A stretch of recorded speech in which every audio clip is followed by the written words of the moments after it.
Hello students, welcome to the EPG Pathshala. I am Professor Richa Tanwar from the Women's Studies Research Center, Kurukshetra University. Today, I am going to talk about women and Hinduism from the paper Women and Religion. The objectives of this module are to make the reader understand the status of women in the Hindu religion with reference to different periods of ancient history. According to A.S. Altekar, women once enjoyed considerable freedom and privileges in the sphere of family, religion, and public life. But as centuries rolled on, the situation went on changing adversely. On the other hand, the proprietary rights went on gradually expanding in spite of the growing tendency to regard women as unfit for independent life. According to Uma Chakravarti and other historians, since the traditional work on the status of women in India exists entirely within the context of Hinduism, it is heavily preoccupied with religious and legal questions such as the right to widow remarriage, the existence of the institution of Niyog, the right to property for women, the origin and development of the institution of Istridhan, the right of the childless widow to adopt, and so on. It is further observed that another feature of this traditional writing on the position of women is that they are based entirely on Brahmanical sources. Even if these sources are considered to be reasonably authentic, they carry the problem of an inherent bias of the Brahmanas, reflecting the percepts of the Brahmanas rather than the actual practice of the people, and finally, confining themselves to the upper castes. On the whole, the perspective of women is confined to seeing them within the context of the family.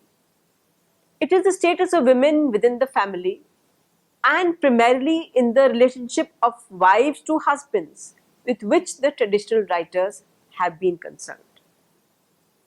The best known and internally coherent nationalist work on women is Altekar's study on the position of women in Hindu civilization. His work is based primarily on Brahmanical sources and outlines the position of women from earliest times right up to the mid-50s of this century, when the Hindu Code Bill was passed under consideration in the 20th century. Altekar's work represents the best that is available to us by way of women's studies in history. But it also shows up very sharply the limitations of the traditional approach. Although the work unravels in detail the entire body of opinion of the lawmakers on areas as the education of women, marriage, divorce, the position of the widows, women in public life, proprietary rights of women, and the general position of women in society, it is steeped in the nationalist understanding of the women's question. Further, his overwhelming concern is with women in the context of family, and one almost gets the feeling that the status of women needs to be raised in order to ensure the healthy development of the future race of India. In this, he was reflecting the opinion of nationalist writers from the second half of the 19th century, who placed tremendous importance on the physical regeneration of the Hindus. It will be convenient to divide the period we have to survey into 4 divisions. 1. The age of the Rig Veda from 2500 to 1500 BC. 2nd. The age of the later Samhitas, Brahmanas, and Upanishads from 1500 BC to 500 BC. The age of the Sutras, epics, and early Smritis from 500 BC to AD 500. And the age of the later Smritis, commentators and digest writers from AD 500 to AD 1800. The Rig Vedic age, that is 2500 BC to 1500 BC. The position which women occupied in Hindu society at the dawn of civilization during the Vedic age is much better than what we ordinarily expected to have been. There are no doubt there are a few indications to show that brides were sometimes sold in marriage or even carried away by force. But the better conscience of society had already begun to assert itself and condemn those practices as unholy and unworthy. The ideal marriage of the Vedic period was a religious sacrament which made the couple joint owners of the household. The old tradition that the wife was the property of the husband had not yet completely died down. The hymn about the famous gambling in the Rig Veda shows that sometimes confirmed gamblers would stake away their wives to their opponents. The advice given to the gambler in this hymn was, however, it shows that the social conscience had already begun to disapprove this practice. Ordinarily, girls were no doubt less welcome than boys. But one must add that there were also some parents in society who would perform special religious rituals for the good luck of getting learned and capable daughters. Girls were educated like boys and had to pass through a period of brahmacharya. Many of them used to become distinguished poetesses, and the poems of some of them have been honored by their inclusion in the canonical literature. The marriages of girls used to take place at a fairly advanced age, the normal age being the age of 16 or 17. In social and religious gatherings, they occupied a prominent position. Women had an absolute equality with men in the eye of religion. They could perform sacrifices independently and were not regarded as an impediment in religious pursuits. Marriage, in fact, was a religious necessity to both the man and the woman, and neither could reach heaven without being accompanied by his duly married consort. The position of the wife was an honored one in the family. In theory, she was the joint owner of the husband with her household, although in actual practice, she was the subordinate partner. In rich and royal families, polygamy prevailed to some extent, but ordinarily, monogamy was the rule. If a wife had the misfortune to be widowed, she had not to ascend her husband's funeral pyre. That is, sati was not practiced. The sati custom was not in vogue at all. The widow could, if she liked, contract another marriage, either regularly or under the custom of niyog. The main disabilities from which women suffered in this age, as well as the next one, were proprietary ones. They could hold or inherit no property. The transition from the communal to the family ownership of land was just taking place. The conception of the rights of the different members of the family, even when males, was yet to crystallize. Naturally, therefore, women, like many other male members of the family, were incapable of owning property.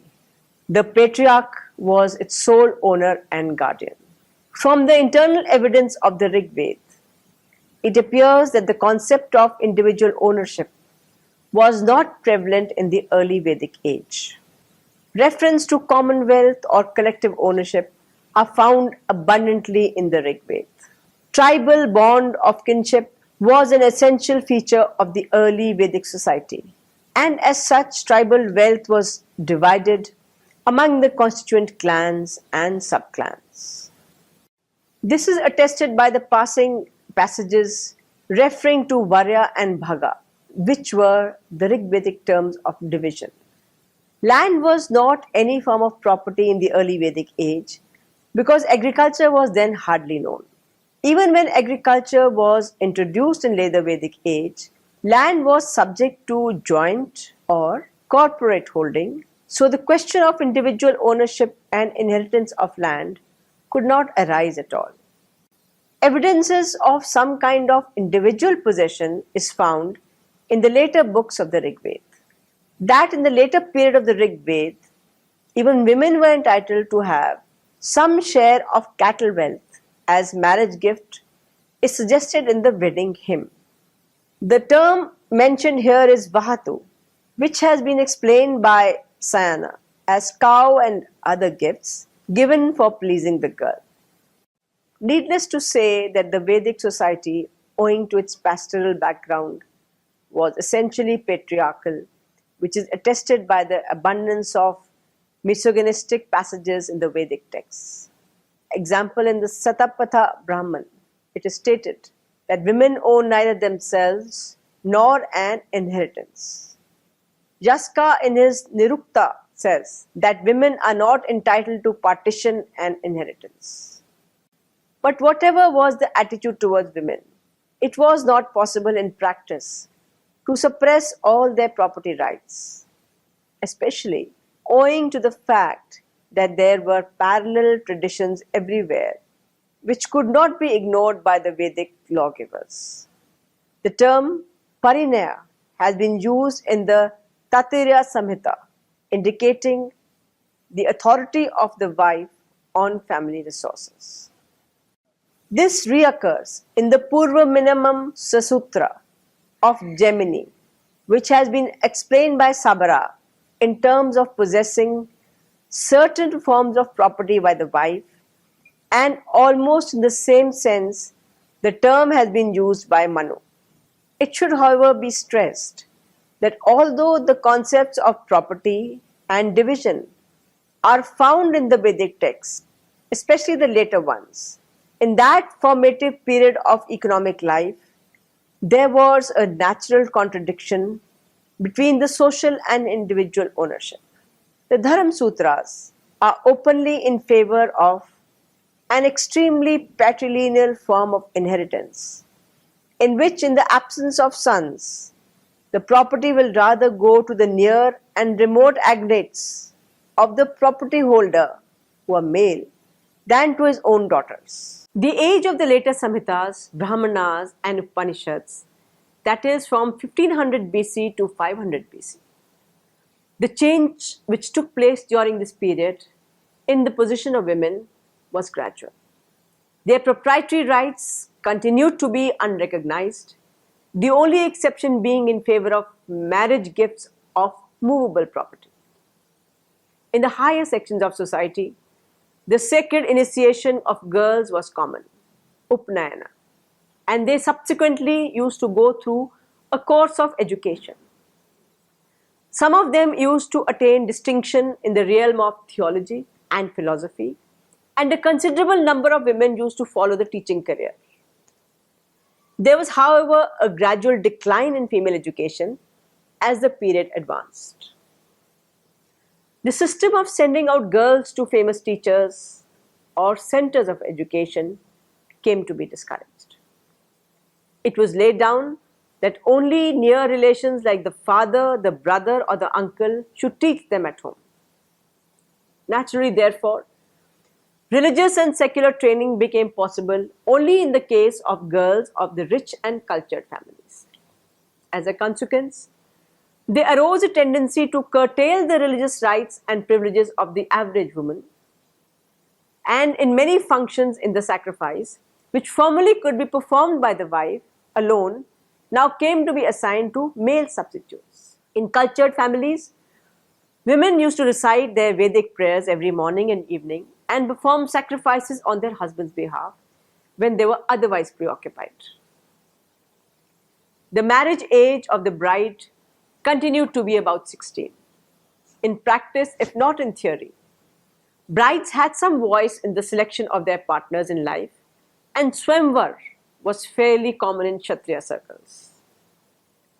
The marriage ideals and the mutual relations and rights of the parties continued to be more or less the same as they were in the earlier age. Divorce was permitted to the wife, though the permission was not extensively availed of. The sati custom was altogether unknown, and the widow had the option of remarriage either with her brother-in-law or with an outsider. Naturally, there was no tonsure of widows. Parda was altogether unknown, but women had ceased to attend public meetings. It would appear that the general freedom and better status which women enjoyed in the Vedic age were largely due to men being engrossed in the work of conquest and consolidation. Women used to take an active part in agriculture and the manufacture of cloth, bows, arrows, and other war material. They were thus useful members of society. Another factor responsible for the relatively satisfactory position of women was the influence of religion. Asceticism was at a discount in the Vedic age. Maidens and bachelors had no admission to heaven. Gods accepted no oblations offered by the unmarried. It was essential to offer the ordained sacrifices to gods for procuring happiness and prosperity, both here and hereafter, and they could be properly performed by the husband and the wife officiating together. The wife was not an impediment, but an absolute necessity in the religious service. This circumstance naturally helped to raise her status. To enable her to discharge her religious duties properly, it was necessary to ordain that her Upnayan ceremony should be duly performed. This ensured a proper training and education to girls. The age of the sutras, epics, and early smritis, that is from 500 BC to AD 500. The position of women deteriorated considerably in this period. Some centuries before the beginning of this period, the Aryan rule had become well established over the greater part of India. The Aryan conquest of the indigenous population and its loose incorporation in the social structure of the victors as members of the fourth Sudra class had given rise to a huge population of a semi-service status. Women, however, did not suffer merely because they ceased to be productive members of society. The introduction of the non-Aryan wife into the Aryan household was the key to the general deterioration of the position of women, that gradually and imperceptibly started at about 1000 BC, became quite marked in about 500 years. The non-Aryan wife, with her ignorance of Sanskrit language and Hindu religion, could obviously not enjoy the same religious privileges as the Aryan consort. Association with her must have tended to affect the purity of speech of the Aryan co-wife as well.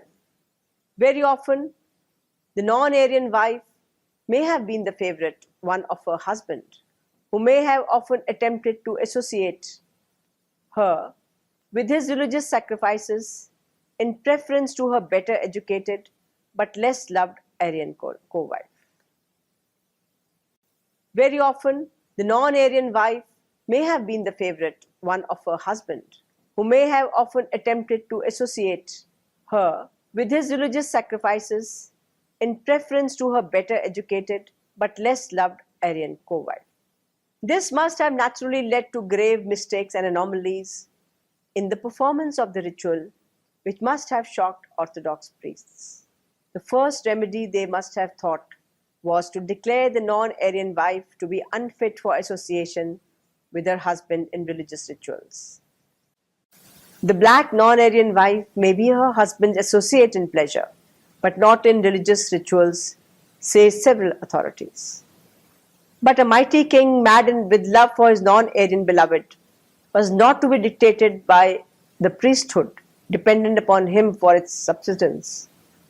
He would insist upon having his own favorite wife by his side at the time of his sacrifices, no matter what her race or caste. How then was the situation to be retrieved? Eventually, it was felt that the object could be gained by declaring the whole class of women to be ineligible for Vedic studies and religious duties. There would then be no question of rejecting admission to non-Aryan wife and granting it to an Aryan one. All women would be ineligible and none need be offended. It is Eti Satyasayan who is seen advocating this view by about 200 BC. The growing complexity of the Vedic sacrifice was another factor that tended to make the wife's association in religious rituals a more and more formal affair in course of time. It required a long training to get the necessary capacity to follow intelligently the minute details of the complicated sacrifice, and the average woman had not so much time to devote for the purpose. It is Etisayan who is seen advocating this view by about 200 BC. The growing complexity of the Vedic sacrifice was another factor that tended to make the wife's association in religious rituals a more and more formal affair in course of time. It required a long training to get the necessary capacity to follow intelligently the minute details of the complicated sacrifice, and the average woman had not so much time to devote for the purpose. Owing to the different causes narrated above, at the beginning of this period there arose a tendency to lower the marriageable age of girls and as a consequence to discourage their upnayan and education. It was emphasized that it would be advisable to get them married soon after the attainment of puberty. The view that women should not be allowed to participate in sacrifices was no doubt not accepted by society, but its vigorous advocacy by one school, along with the general lowering of the marriage age, tended to a growing and inevitable neglect of the Vedic education of girls. During the first half of this period, a few maidens continued to specialize in Vedic studies and rituals, but the majority of girls used to go merely through the formality of Upanayan just before the celebration of their marriage. It was declared that marriage was the substitute for Upanayan in the case of girls. They need not have any separate sacred initiation. Upanayan was usually performed at about the age of 9 or 10, and the same age now came to be regarded as the ideal time for marriage of girls. Towards the end of this period, that is AD 500, parents could not usually keep their daughters unmarried after the age of 12. Discontinuance of the Upanayan, the neglect of education, and the lowering of the marriage age produced disastrous consequences upon the position and status of women. Early marriage put an effective impediment in the higher education of girls. Brides, being too young and inexperienced, ceased to have any effective voice in the settlement of their marriages. Swayamvar, however, continued to be in vogue in Kshatriya circles, but it came to be condemned by Brahmanical writers. Early marriage put an effective impediment in the higher education of girls. Brides, being too young and inexperienced, ceased to have any effective voice in the settlement of their marriages. Swayamvar, however, continued to be in vogue in Kshatriya circles, but it came to be condemned by Brahmanical writers.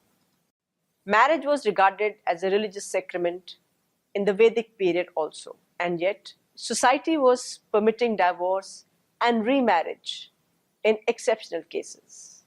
During the period under review, marriage became an irrevocable union, irrevocable, however, only so far as the wife was concerned.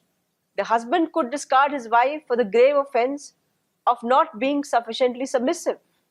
Wife, however, could not take a similar step and marry a second time, even if her husband had taken to vicious ways and completely abandoned her.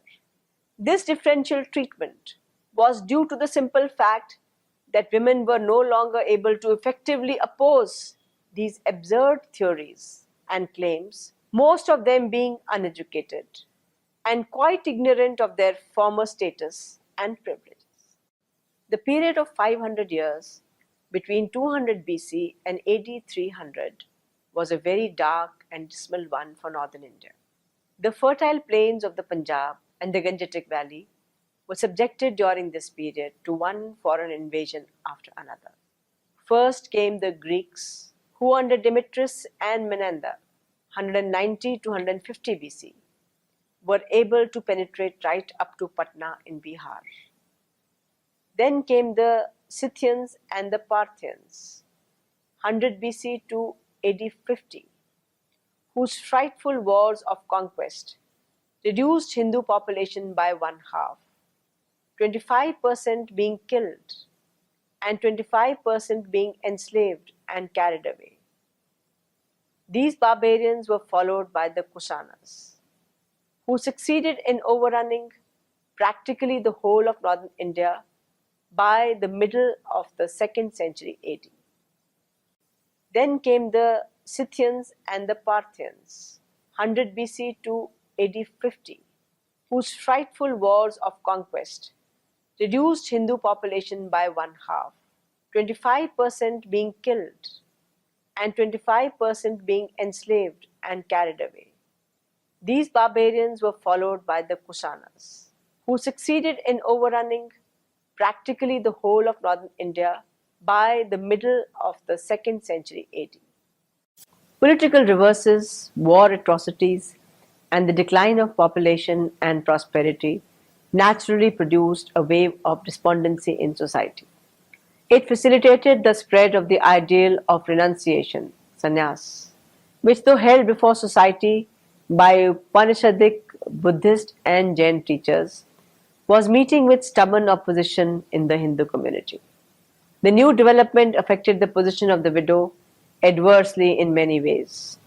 It strengthened the hands of those who were opposed to niyog and widow remarriage. Both customs therefore fell gradually into disrepute. A greater calamity that overtook the widow in this period was the revival of the sati custom. In the beginning, it was confined to the warrior class. It, however, began to spread wider in society in course of time, as the action of the sati came to be regarded as a great religious sacrifice which deserved to be imitated. A school of rationalists opposed the custom vehemently, pointing out its utter futility and stupidity. Its efforts partly checked the spread of the custom for a while. The age of later Smritis, commentators, and digest writers, the only sphere in which the position of women improved in this age was the one of proprietary rights. Otherwise, she continued to lose all along the line. The right of the widow inherit the share of her husband came to be eventually recognized all over the country by AD 1200. In Bengal, the position was further improved by conceding her this right even when her husband had not separated from the joint family at the time of his death. The scope of the Istridhan was further extended by the Mitakshara school by including it in the property acquired even by inheritance and partition. The widow's estate continued to be a limited one, but in some parts of South India, she was allowed to gift it away for religious purpose without the consent of the devotioner. Property rights apart, in all other spheres, the position of women continued to deteriorate in this period. Most of the causes responsible for women's degradation during the last period continued to operate in this age also. The Upanayan of women went completely out of vogue. From the theological point of view, the woman therefore came naturally to be regarded as the same status of the Sudra. This inflicted an incalculable harm on their general status and prestige. The marriageable age of girls was lowered down still further. Towards the end of the former period, it was recommended that girls should be married just before the time of their puberty. The Upanayan of women went completely out of vogue. From the theological point of view, the woman therefore came naturally to be regarded as the same status of the Sudra. This inflicted an incalculable harm on their general status and prestige. The marriageable age of girls was lowered down still further. Towards the end of the former period, it was recommended that girls should be married just before the time of their puberty. The proper age for marriage was therefore 10 years. The age of 8, however, was regarded as the ideal one. Marriage in the case of girls corresponding to Upanayana in the case of boys. Proper age for the latter was 8. In Kshatriya families, however, girls continued to be married at about 14 or 15 years of age. Widow remarriage had become prohibited at this time. The sati custom had become common in the fighting class. In the case of non-Kshatriya girls, who were married at the age of 10 or 11, naturally no education worth the name could be imparted to them. Down to about AD 1200, daughters in rich families continued to receive some literary education through special teachers. A few of them used to distinguish themselves as poetesses down to the 10th century AD. But this tradition died down when the old aristocracy perished or declined in importance after the establishment of the Muslim rule. At the advent of the British rule, literacy among women was confined only to the class of dancing girls. Women in respectable families felt very uneasy if it was suspected that they were literate. Being generally illiterate and inexperienced, women naturally ceased to inspire respect, and the tendency to pass cynical observations about their weakness and worthlessness became more common. Down to AD 500, permission was granted to child widows to remarry, though widow remarriage in general had come to be tabooed. This permission came to be gradually withdrawn during this period. From about AD 1000, no widow in a respectable family could remarry, whatever her age might have been at the time of her husband's death. In the beginning, only widows in the higher sections of society suffered from this disability.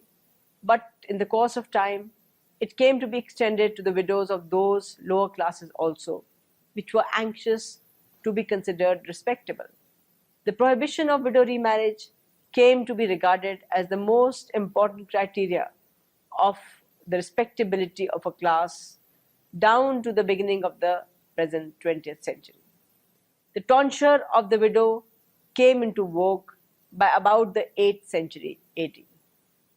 With the disappearance of Buddhism at this time, the prejudice against the custom gradually disappeared, and it was recommended to the widow as a kind of help and protection to her in her ascetic resolve and life. Down to about AD 800, Smritis were emphatic in declaring that women who were forcibly taken into captivity or dishonored should be admitted back to their families. Pseudo-puritanical notions distorted social vision in this matter soon after AD 1000. Hindu society began to show a surprising callousness to women, who had the misfortune of being carried away into captivity even for a very short time. From AD 1200, it refused to follow the lead of Smriti writers and declared that once a woman was converted or taken into captivity, nothing would justify her readmission to her old family and religion. This callous and unreasonable attitude had cost in Hindu society very dearly. Had the women who had been forcibly converted or captured been readmitted into Hindu society, its population would not have dwindled to 75% of the population of pre-partition India. The above survey of the position of women in Hinduism would show that their condition has been on the whole deteriorating during the last 2000 years or so. So students, now let us summarize what we have learnt in this module. According to S. Altekar, women once enjoyed considerable freedom and privileges in the spheres of family, religion and public life. But as centuries rolled on, the situation went on changing adversely.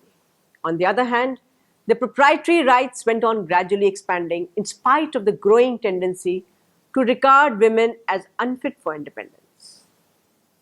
According to Uma Chakravarti and other historians, since the traditional work on the status of women in India exists entirely within the context of Hinduism, it is heavily preoccupied with religious and legal questions such as the right to widow remarriage, the existence of the institution of niyog, the right to property for women, the origin and development of institution of Istridhan, and the right of the childless woman to adopt, and so on. The position of women in the Vedic age was far from being analogous to what it usually was in earlier uncivilized societies. In communities that have not yet emerged from barbarism, there hardly existed any checks on the tyranny of the man over the woman. The changes which took place during the age of the later Samhitas, Brahmanas, and Upanishads in the position of women were gradual. Their proprietary rights continued to be unrecognized, the only exception being in favor of marriage gifts of movable property. The position of women deteriorated considerably in the period of the sutras, epics, and early smritis. At the advent of the British rule, literacy among women was confined only to the class of dancing girls. Women in respectable families felt very uneasy if it was suspected that they were literate. At the advent of the British rule, literacy among women was confined only to the class of dancing girls. Women in respectable families felt very uneasy if it was suspected that they were literate. Thank you.